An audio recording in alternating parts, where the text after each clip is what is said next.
Welcome to First Unitarian Society of Minneapolis, the birthplace of Congregational Humanism. We carry on that tradition of free thought today, dedicated to promoting a free search for truth, meaning, and justice. Our web address is firstunitarian.org. I'm David Breeden, Senior Minister. Welcome.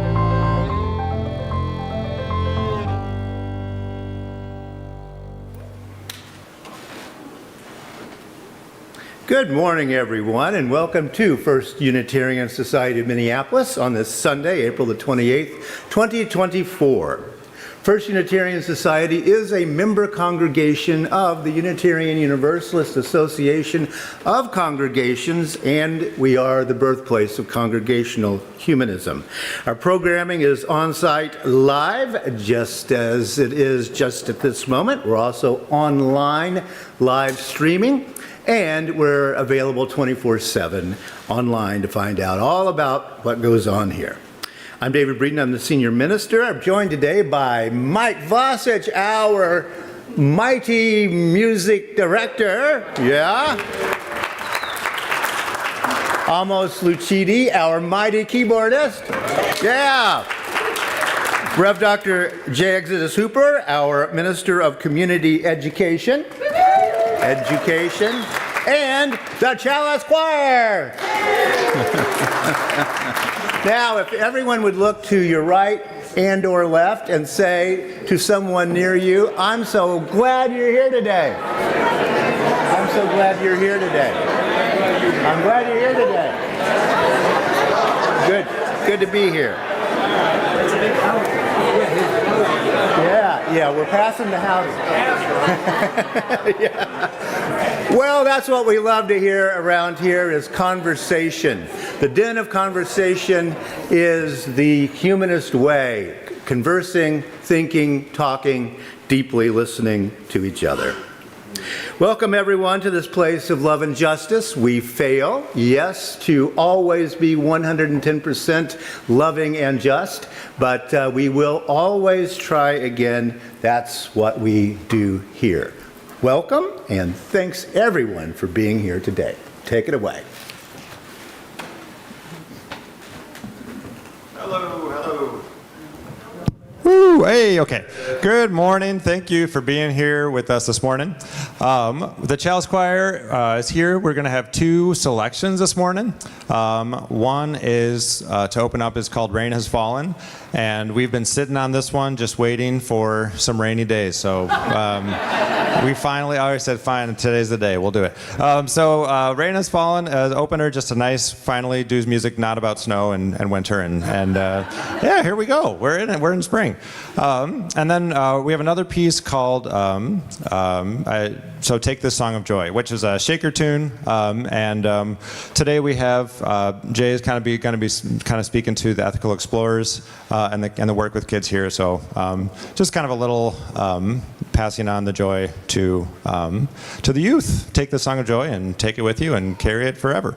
And then in the middle, I'm going to be doing a fun tune called the Quietest Rag, which is kind of just an exercise in playing really quietly for fun. So I wrote that one just to see what it would be like to play a very, very quiet rag. Is kind of a different style than usually. It's a very kind of bouncy and loud style.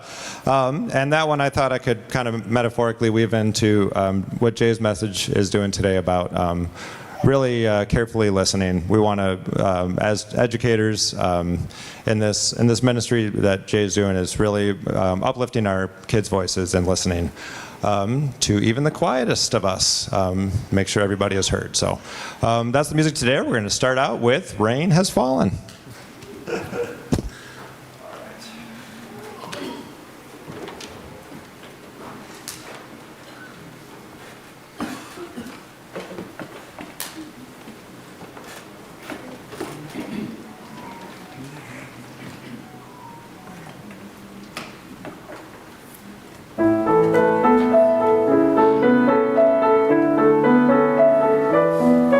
Rain has fallen all the day.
I will share our E squared inspiration, which says, each day should be lived on purpose. We need radical honesty, learning to speak from our root systems about how we feel and what we want. Speak our needs and listen to others' needs. Adrienne Marie Brown.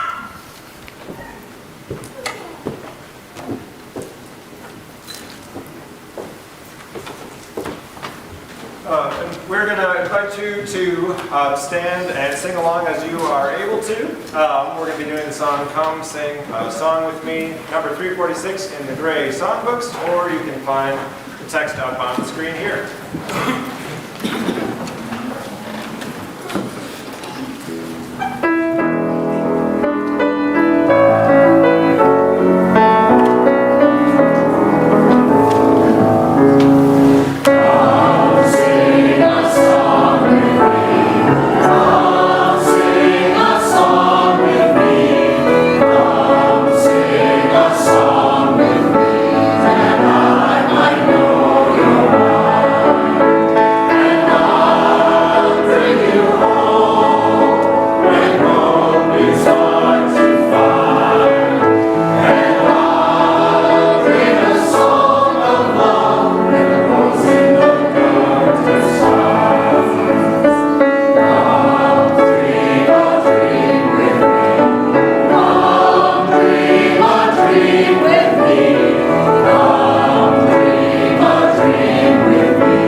If you will remain standing, please, and repeat with me our congregational covenant. Love is the spirit of this place, and service its law. This is our great covenant, to dwell together in peace, to seek the truth in love, and to help one another. Please be seated.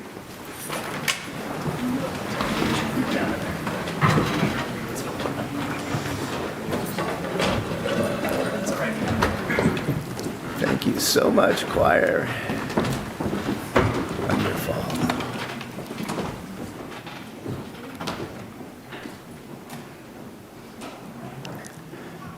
As a congregational humanist community, we are here for each other, for our neighbors, and for our planet.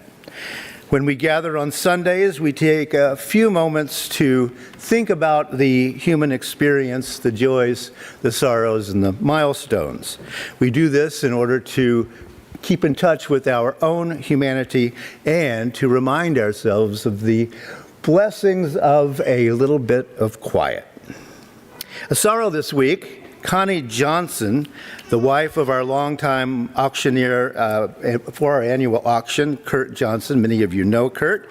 His wife, Connie, died on hospice care April 17th. We will have cards available downstairs so that you can send condolences to Kurt. I know he would very much appreciate that. Also an update, longtime FUS members Roger and Gretchen Clements, some of the longtime pillars of our community, have now moved out. They're getting a little bit frail. They moved out to be near their daughter in Eugene, Oregon. And so again, they would be very happy to hear from FUS folks, and we have cards and the address available downstairs. So downstairs, we will have the card basket. You can send something to Kurt and the Clemenses, and also for others who were not able to be here today. What's that? Oh, I thought you had an idea. Now, we will take a few moments to reflect on the joys and the sorrows of the human condition, and to remember those who work to solve some of the suffering in our large and dangerous world.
Now you got the nerve to go over there and sit all humbly after you didn't put some stank on it this morning.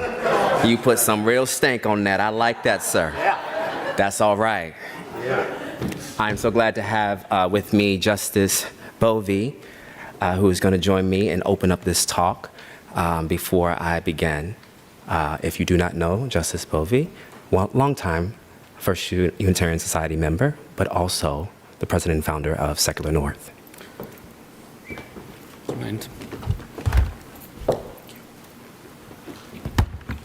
As you all know, I'm kind of addicted to my technology, so it kind of comes with me wherever I go. As Jay has already said, good morning to you all. Yay. Most of you know who I am. I am Justice Renee. I'm a mother of two, a trans activist for justice, a mad engineer to all my coworkers at Target, and have attended FUS since 2017.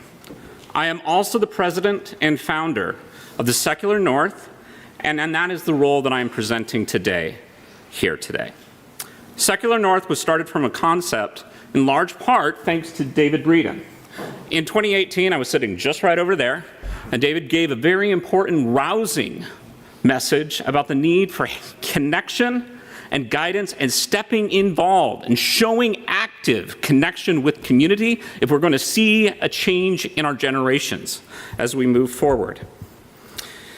Second, it was my passion project during that time to provide tools, training, and services to amplify the heart of secular and humanist thought across the generational gaps and bridge the massive divide that was caused by the information explosion by the adoption of broadband, with a focus around engaging secular and humanist thought with those who came of age after 2000. Even today, you can see the importance of this by seeing that even in a hip space like this, how it leans so prevalently towards those who came of age before 2000. I have worked over the years with many different humanist and secular groups, and you can find that work at secularnorth.org. In 2000, when COVID hit, David reached out to me and asked me to step in to provide emergency support for FUS to design and run the online media platform for FUS to keep everything afloat during the pandemic. That is when Secular North Productions LLC was formed, so that I could purchase the necessary tools and contract the necessary talent to make that online platform happen. I thought it was going to be short. It ended up being 2 years. Yep. But thankfully, we were able to build some amazing stuff, and one of those talents that I contracted sits in the back booth today as the media coordinator for FUS. Yeah. Love it. Woo!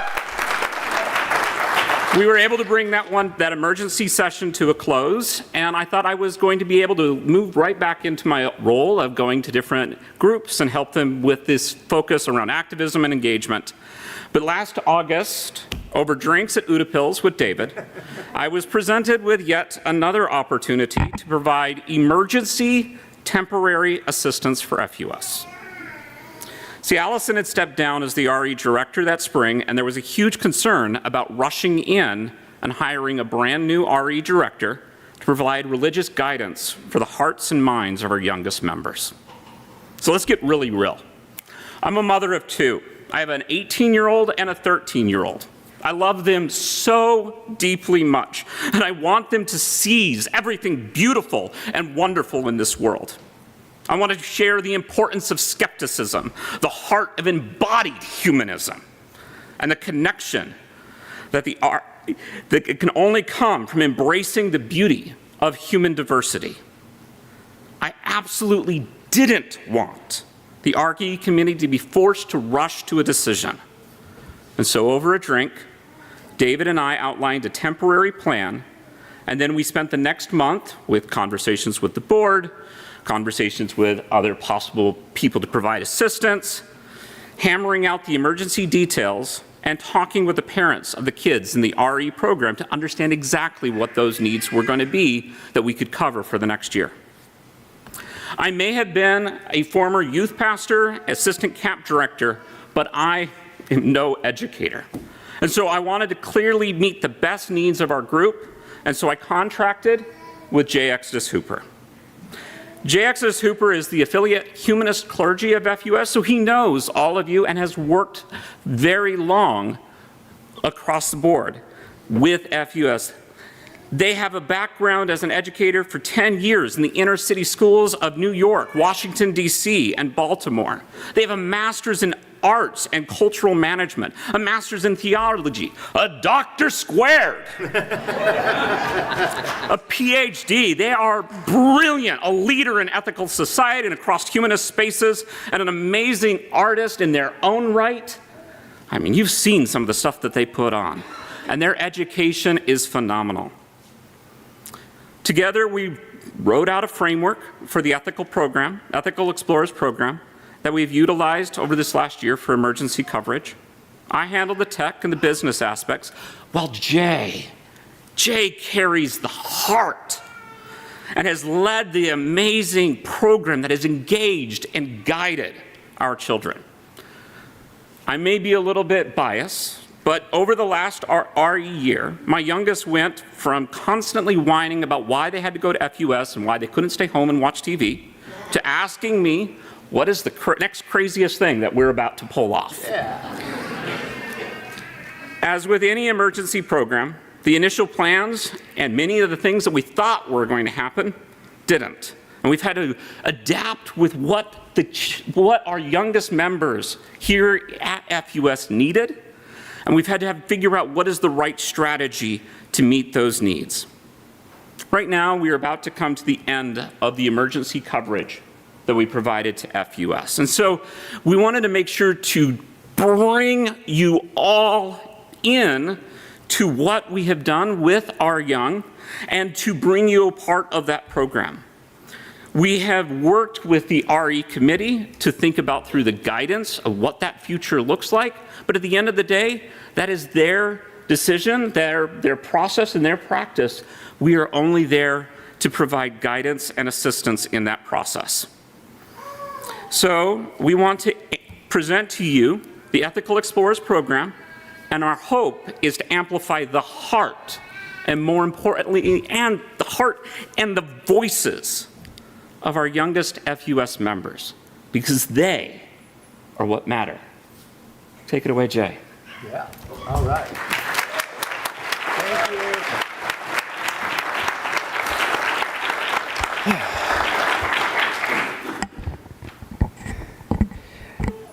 Thank you, Justice. So I am, Jacob, listen for me when for the slides, but I just want to, before we kick into the slides, I want to just outline really fast what Ethical Explorers is and what it has been. And in this, you will see a briefing of the curriculum. Also, you probably have seen these little composition notebooks laying around. Very apropos of me, right? We don't do things usual. So in those notebooks, you will see that you can make some notes today. I do have some questions as we get ready to start, and so I want you to kind of engage with me as we are all learners of this life, and enjoy this process with me as well. Ethical Explorers is a program, as someone would often say. We have a youth program. We have a intergenerational program. I also want to attach the word process to it. It is a process. Learning, as I know it, has always been a process, and we are continuous learners, especially if you are in humanist spaces. We value what happens in the learning. And I am grateful to say that we have engaged for this year something new. Oftentimes in our spaces, particularly UUA affiliated spaces or those from the Unitarian Universalist space, we call our program Religious Education. And so we shifted it here at FUS. Not that it is any better, not that it is some incredible formation that has just taken place, but it is a conversation that needs to start as we think about congregational life, our families in our congregations, and we think about youth and how we maintain the vibrancy and the integrity of the work that we do within humanist communities and those who deeply are seeking spaces with humanist values and not ones that are often found in religion. So, I would like to say that this task is very different, but I love a good challenge. And if anybody knows me, I'll go about it in any way I possibly can. So my job was not just to teach, I realized, but my job was to actually offer a practice of listening. You cannot, in no way, step into a room filled with various ages and think you're going to direct them into knowledge. Amen. It doesn't work like that. And you have to be able to compete, because competing with the most vibrant thing, which is technology, you better have a look, and you better have a performance, because I can guarantee you TikTok is ready to take my job. YouTube will take my job, and Google has already started. But I love to teach, I love to educate, I love to elicit the best in our youth, and so I can't hold back what Ethical Explorers really is. Ethical Explorers, as I know it, is the possibility to offer various frameworks of instruction that come not from me, but from listening to young voices. Most of us probably remember the years in which we were young. And if we go back, we can think about our youth for a few minutes, our own youthful time. The warm-up in your packet we can begin to explore. Jacob, let's go for the first slide. Here is the fountain of youth. Let us all take a dip into it, if you will. You probably have heard of the fountain of youth and in all of its legend. It has often been identified that the fountain of youth is located in St. Augustine, Florida. It's perfectly fine, isn't it? And it was discovered by Juan Ponce de Leon and his journey in the 1500s. He is looking for the fountain of youth. He is searching for the fountain of youth, and supposedly he found it. And began to possibly drink water. But I want to point out why the fountain of youth is probably the beginning of my talk, other than just talking about young people, because we assume as adults, because we've been adulting for so long, we will go and reach back to our youth to talk about youth. And we can't say that that matches up easily. And I myself, even at 40, realized that so much has even changed. And here it is, the fountain of youth. If we all hop into it, Mark Twain reminds us and says that life would be infinitely happier if we could only be born at the age of 80 and gradually approach 18. Yep. This remark continues to unfold with other records, if you will, where ancient Greek poet Homer calls old age loathsome. William Shakespeare terms it a hideous winter. And if you are familiar with Oscar Wilde's character, Dorian Gray, he preserves his youth by aging only in a painting. It's fascinating to think for a minute about how we understand ourselves, our bodies, our minds as we grow in age. So much of our life are stories not only that we live through, but stories that have been bestowed onto us from our parents, maybe part of our jobs, maybe part of it is also other external forces around systems and laws. We have stories that attach themselves to us, and we fail to know our own. So how do I protect kids from having their story just thrown at them? How do I do that? Well, I have to listen. I have to listen deeply. And this starts a very unique journey with ethical explorers. The historian, for a minute, if you will, for the Fountain of Youth at Virginia Commonwealth University, says this about the way that we experience the Fountain of Youth. People are more intrigued by the story of looking and not finding the fountain at all.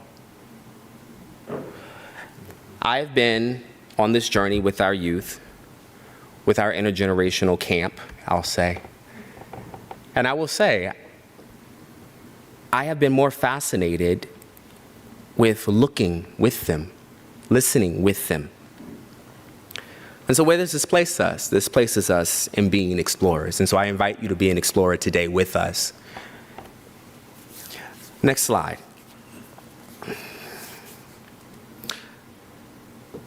Ethical plus explorer equals E squared. This is where it all begins.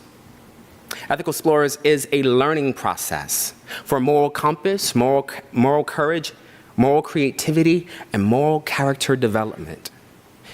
This is not a religious education program. Religious education is religion and the indoctrination of a direct instructional value. So when we talk about religious education, most of us cling to it immediately. Here, though, Dewey reminds us about the religious experience has a lot to do with the ideals or the imagination. So when we think about, for a minute, that little bit of warm-up about when you were young and what was your religious education experience, what was it like? What did you take with you? What was put into you? I did not have the opportunity to be a Unitarian Universalist member. Never. That was not my life. I was raised Pentecostal, as most of you know. And so there were particular ways in which religious education informed my growth and development. I was Bible-based. Everything I did was based out of the Bible, out of a Christian context. My life had to be based off of Jesus. I was actually ordained at 12 to preach. Because why? Jesus preached at 12. Yeah. I'm already on the roll. I might make it to the cross. Oh no! That's unnerving. I can't even imagine asking one of our 12-year-olds to preach a sermon and find their voice if it has never been cultivated. Yeah. And they don't even know the wisdoms that they have in them because no one has actually spent the time to listen to how the wisdom is coming across. So, where does that place us? That places us into a deeper practice of listening. As a congregation, that's the first thing I want to leave with you today. We're going to start listening and courageously listening. That our youth need the opportunity to have their voices heard and their ideas heard. This is a part of autonomy. This is a part of their process of growing and learning. So when we think about the unseen, we don't always see our youth because we're used to giving them instruction.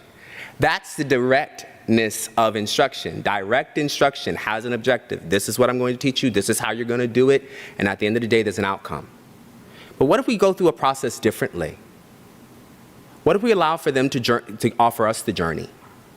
What if we take on the concepts of their worldview and try to make it their reality? Last week we saw actually a whole moment in which some would say, oh, Jay, you did a great job. No, no, no, no, no.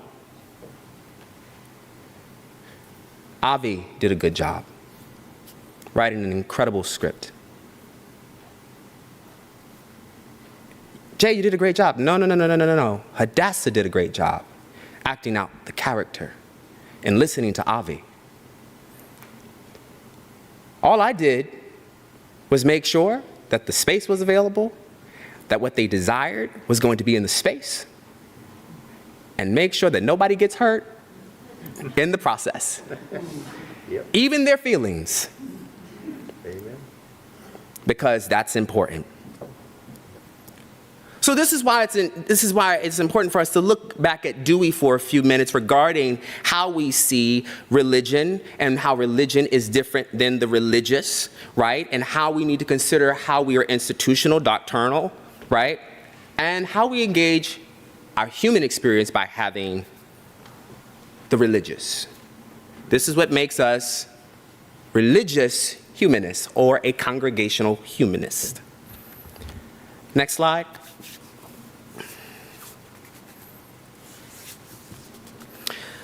So, time and understanding. Believe it or not, when me and Justice laid out the months, we were looking, and I was like, okay, how can I do this? I went, grabbed the resources from the AHA regarding the months and how we could begin to strategize humanist values within the theme of the month. This is not based out of the tapestry curriculum that we are familiar with within the UUA. This is particularly humanist values. So each month has something different. These are the themes. This is how it is articulated. And what I want to point out is the program is intergenerational currently right now. And in the past, our program has often been very systematized to be aged based off of age. First grade, second grade, third grade, so on and so forth. I've introduced and created an intersection that is both Montessori, Reggio Emilia, and also based out of what is also known as the Filston School, which deals with pragmatic education. You've probably seen David write very clearly from the theoretical standpoint of education that this is also constructivist education. And so there is a process in which this happens. I want to name uniquely, though, this is a very unique way to engage educational philosophy, because Montessori is often seen in a private sector and often paid tuition. Reggio Emilia, private sector, tuition. And the Filston School, if you've never heard of it, I recommend looking it up, founded by Felix Adler, the founder of ethical culture and ethical humanism, right? Another private school in the middle of the city. And so particular children do go to these schools. So what does it mean for us to have that kind of philosophy engaged? We have to be mindful, and I have to be mindful, because I have always taught in inner city schools. I love all kids to a place where I'm like, no one should have to pay tuition to have intuition or agency. Amen. Just doesn't work that way. Yep. So I hope that the doors become full after a while, because this is the opportunity for children to engage their biggest possibilities and not have to pay. So, how do I do that? I stretch myself. I've been in Montessori settings. I've been in, and actually, I was a part of a Montessori charter, public charter school in Baltimore. So if you're not familiar, that's why I also have a bit of that love and passion. Reggio Emilia, I'm trained in because that was my curriculum when I was in undergrad, right? And Filston, well, I come from ethical culture, and it is what it is. But I'm grateful for the process. When I look at particularly how we go about it, I want our kids to not just grow in age, but grow with grace. Grace and courtesy is what we often say in Montessori. And so when we offer grace in the process of learning, we actually get to the worth of knowing. And our curriculum at this point allows for our explorers to have a moment, which I hope most of us in this space feel like we are worthwhile. Not that we just have an inherent worth based off of our first principle, but that we are worthwhile. We are amazing. We are credible. Like the moment where you came out as a humanist and everybody looked at you and was like, did they just say that they don't believe in anything? That's your coming out story. Don't think you ain't come out, honey. You did, right? So how do we engage that process? We have to realize that there's something unique about us, not something different, something unique, vibrant. So when I'm engaging our youth, I offer that. Now, I want to just offer this. I know too that we won't have pictures today. And that's because, honestly, I want to maintain the privacy and the respect of our parents who have not signed any kind of waivers. So if you don't see any pictures, I want to be mindful that we're online. So I just want to put that out there as a disclaimer. But I also want to offer this. I am using a Baldwinian tactic. James Baldwin is probably one of my favorite scholars and critics. And one of the things that he offers us is he says that love helps us take off the mask that we cannot live within or live without, right? I'm also engaging in the process of listening to see what can be revealed behind these masks. When Avi was working on a project in the class, I said, Avi, what is that? And Avi began to tell me the story and unpack. And they began to explain this unique character. And I said, Avi, would you like to help me with something? And of course, a little creative insecurity was there, only for me to do my work and be like, I see you. Take off the mask. And now you have a playwright. How old is Avi, Mark? 12. Yep. Shakespeare would say that you can find sermons in stones. I was preaching at 12. So it might just be possible. It just might not be up here, right? There are actors amongst us. There are songwriters amongst us. There are detailed analysts among us, Franklin. Franklin is the last person to leave the space oftentimes because he is so diligent at every project. Yep. But it's taking off the mask and allowing for them to go through, as what James Baldwin would say also, that it is a quest. The process is also daring, and it should offer growth. And this is a principle for our youth to live into. When is the last time you dared yourself to do something completely uncomfortable? Write that down in your book if you can. And I triple dare you to write it. I double dare you to write it with no slime attached. Right? What is your next quest? What is your next quest? There's a quest in you. I don't care if you're 70. Figure it out. Have you listened to yourself lately?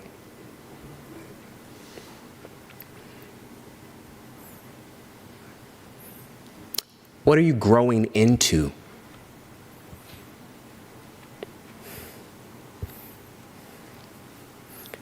For my online community, if you are joining us, please feel free to write these down as well for yourself. I want to love you in the process called life.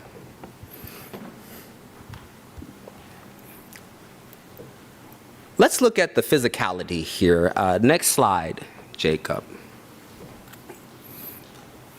So weekly, we have been trying to explore this framework within the curriculum, which is first Sundays are the introduction of values and the content. And then the second Sunday, we would explore the creation with the value and content, right? And creation is often the art or the creative process. And then my goal on the third Sunday was to offer some kind of practice-based feedback from an artist. And then fourth Sunday, but we had to switch that because we realized that third Sunday would work best this year. But there's always a plan.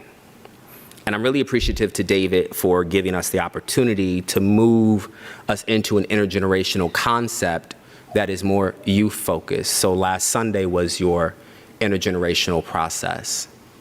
How did that feel for some of us? If I can just get a thumb here, thumb here, thumb here. All right, look at the classroom, yes. Right? So what happens to the upper assembly hall or in the chalice room? I'm calling this the studio lab. This is the studio lab. It is a container for our learning and engagement. The space requires a kind of a home-based feel. I think that's very important. It does deserve a little rug, a little flat table, a little surface, you know, kind of make it homey. And it should gradually move us into 3 to 4 ages of shared learning development. Everyone can learn from someone. There is no one in here that cannot learn from someone. I learn from the very infant when they are ready to be like, I'm over it, I need you to end this now, to the very adult. And those who are also retired and like, I don't take up too much more of my time. I want to go somewhere else to have brunch, right? But the studio lab is to offer reflection and review. The studio lab should offer practice as play, makers and movement of the space, right? And discussion formats. It should engage the confront creative insecurity, and manifest the explorer's personal potential within their humanist journey. So when we think about this process, this is where we are. If you can just go, Jacob, to slide 10 for me, actually slide 9. Here's a lesson. Here is a lesson called Step by Step. I know y'all think I'm talking about New Kids on the Block. But Step by Step actually starts off with the work of Andy Warhol. Next slide. Here I write the standard direct instruction kind of approach, which says we are learning too. I never leave myself out of the process of learning. I don't say my students are learning, I say we are. Because I come from a culture where we say, I am because we are. We are because I am, right? Together, simultaneously, right? And so we demonstrate and impact the affirmations through practice of movement and dance within a humanist community. If I made y'all dance right now, that would be a great thing, right? But how do we do this? We have to motivate our kiddos, just like I would have to motivate you to get to a place to move. Next slide. They get some information. Next slide. Here are our values that we're going to focus on: acceptance and affirmation, and the difference between the two, how they work. Next slide. Then we get a chance to just see how Andy Warhol and the work will coincide. So how do we affirm our students in doing this, right? I always say acceptance is very different than affirmation. Acceptance is like inviting somebody to a dance party, hence why the dance is happening. And acceptance says, hey, come to my party. You give them an invitation, you hope they come. Affirmation is this: come to my dance party. I'll see you at 7. I'm gonna play your favorite song and we're gonna dance together. See the difference? It's a build-up of that person's personal becoming and belonging, that they do not feel excluded and they know that you saw them and you heard them and you feel them. When we do that work, next slide, just as to point out, here it is. We're having the community discussion, we lay out the preparations, and done. That's it for the slides. but I want to name this. That's the work that goes into a lesson plan. That was my first lesson. I never had to teach like that again, because after a while, they started bringing their own lessons. And they began to get me to listen. And they began to share with me their stories and their talent and their ability. And I took in the process, and now I'm on a journey with them, leading the way, practicing their best agency, practicing their humanist values, and pointing to it, highlighting it for them. I love how compassionate you are. I love how diligent you are, Franklin. Let me tell you something, Hadassah, you and your ability to actually affirm and be an advocate in a space, I love that. That is our values here. And if we can't uplift that and use it for our benefit, we could use some of that in this space. Amen. Right? So, I'll leave you with this. You have your booklet, so you have some homework if you did not finish your assignment today. Yeah. Take it home. Think about it. Because I know we all get trapped into the idea of, that was not my religious education experience. That's not what we did. That's not what I did with my children. We decided this year to get focused on what FUS needs and what our youth need in this space. The E Squared committee, I know we said Religious Education Committee, I know we've kind of gone in between both, but I want to say I appreciate you, E Squared Committee, because you have also been so vital to creating this formation and have informed this process totally. So in my closing, as I get my little notes out here for myself, sorry y'all. Boop. There. Oh. How did we get? I love it. Here we go. I have so many things to say right now, but I won't.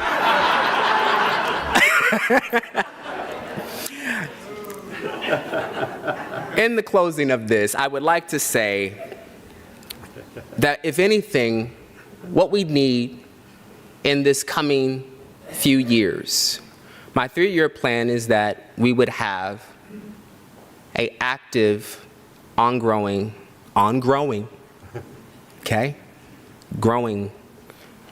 E Squared program that also incorporates beacons, not to be confused with deacons, okay? But those who hold the vibrancy and the order to support our families in being here. That all families and all youth are welcome in this space, the Upper Assembly Hall. And that this congregation and even our talks, though I love you, David, become user-friendly in language and creating a culture of engagement and not just hearing. We have become hearers, but courageous listeners have to be engaged in their body.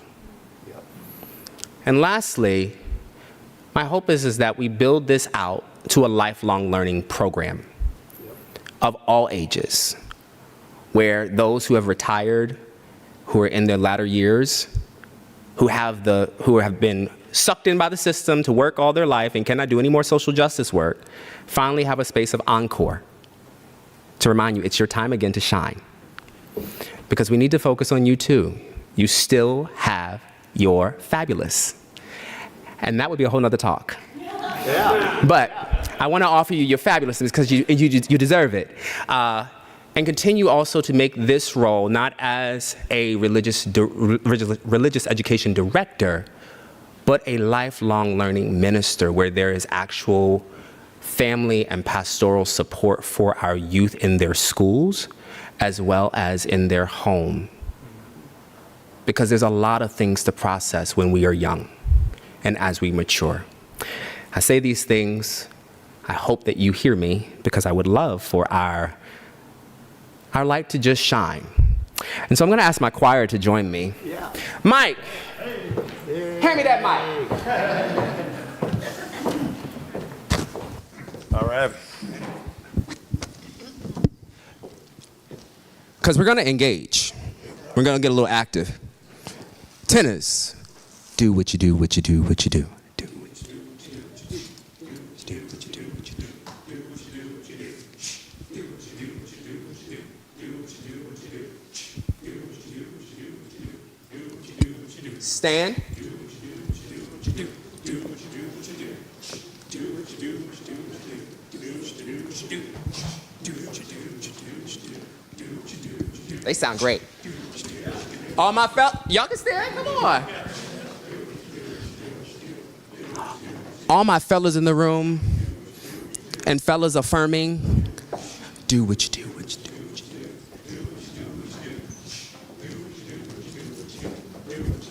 do. Make it sound pretty. Do what you do.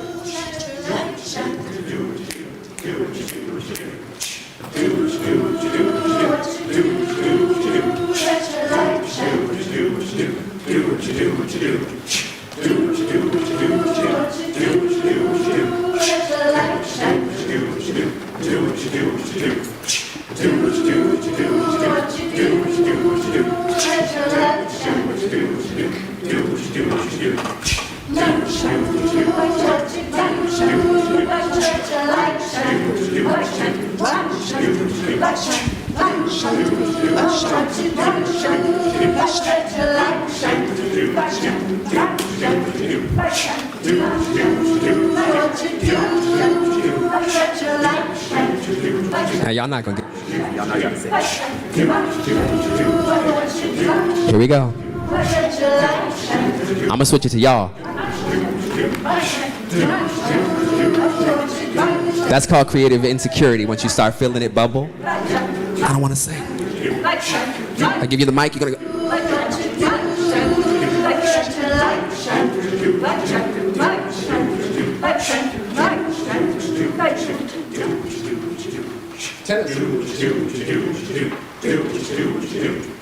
Do what you do.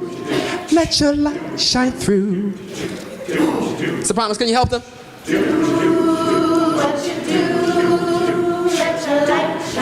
Oh, I hear you. I hear you on this side. Come on, come on, come on. Yes. All right, now just let them sing it.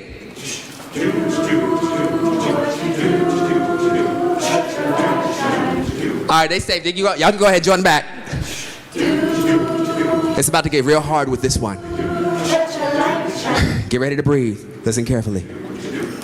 Light shine through, light shine through, light shine through, light shine through, light shine through. I'm impressed. Altos, help them out. Here we go, here we go. Everybody. Tennis, come on.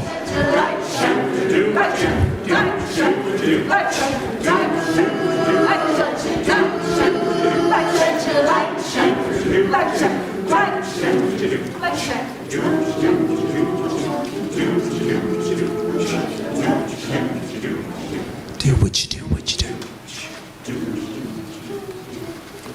Have a seat, have a seat. All right.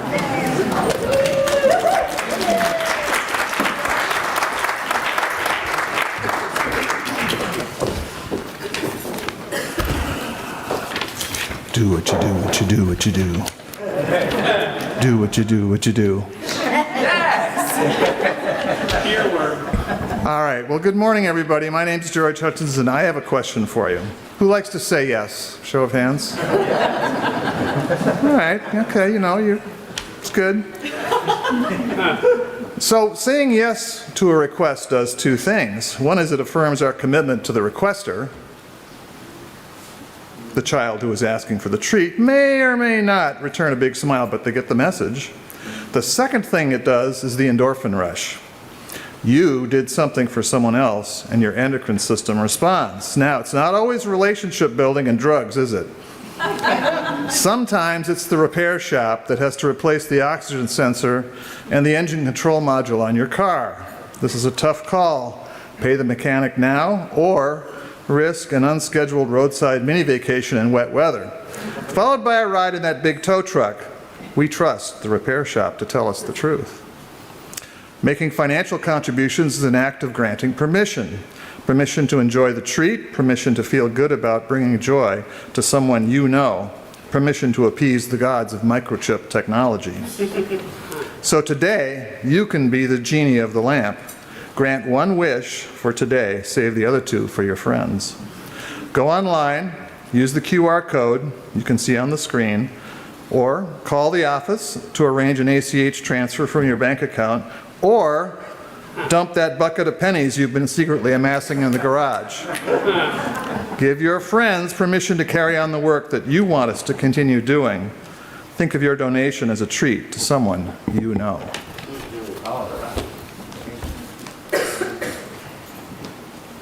After assembly today, if you're in the building, you can enjoy terrific turkey tetrazzini or Indian lentil stew with basmati rice, which is vegan and gluten-free, and for dessert, perfect pear crisp, which is also vegan and gluten-free. Yeah. Now, while you're downstairs, as you know if you've been here before, we have an active voices table. On that table will be a couple of cards for you to sign. One is about prevent tragic gun deaths.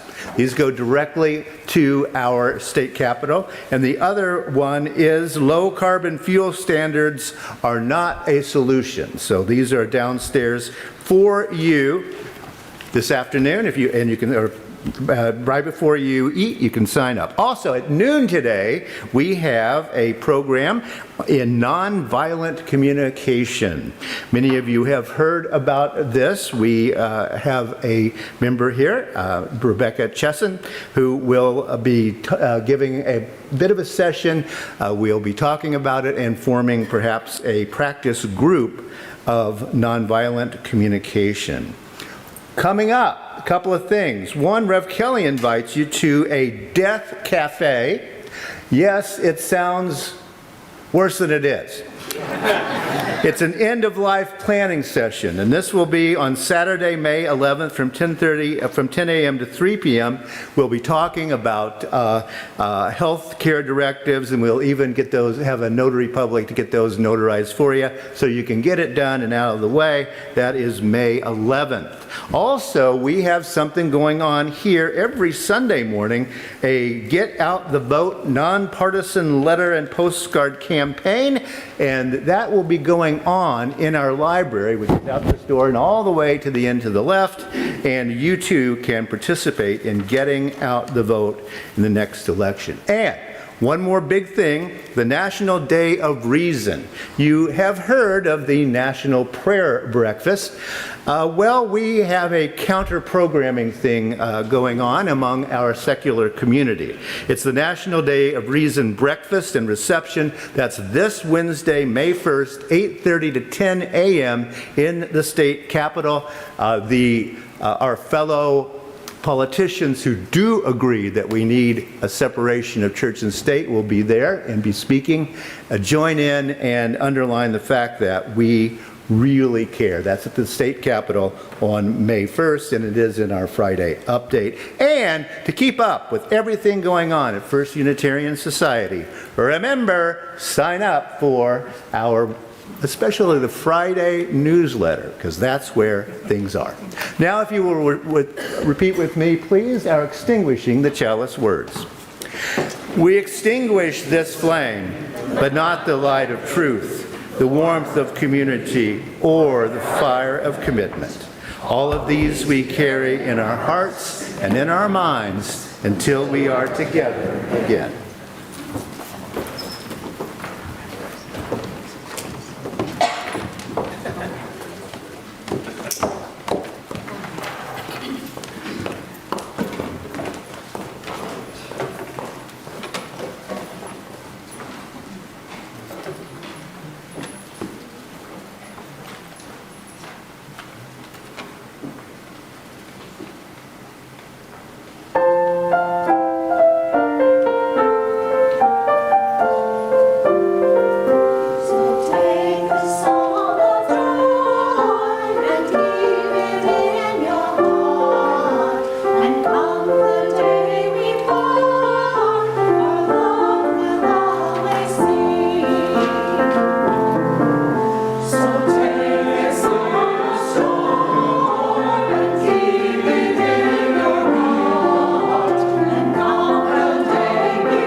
Thank you, Chalice Choir. And to all of you, I make this adjustment to the work of Audre Lorde, where she says, the patriarchs, our founding fathers, told us, I think, therefore I am. But the poet, the creative feminine energy, whispers in our dreams and says, I feel, therefore I am free. I wish you freedom today.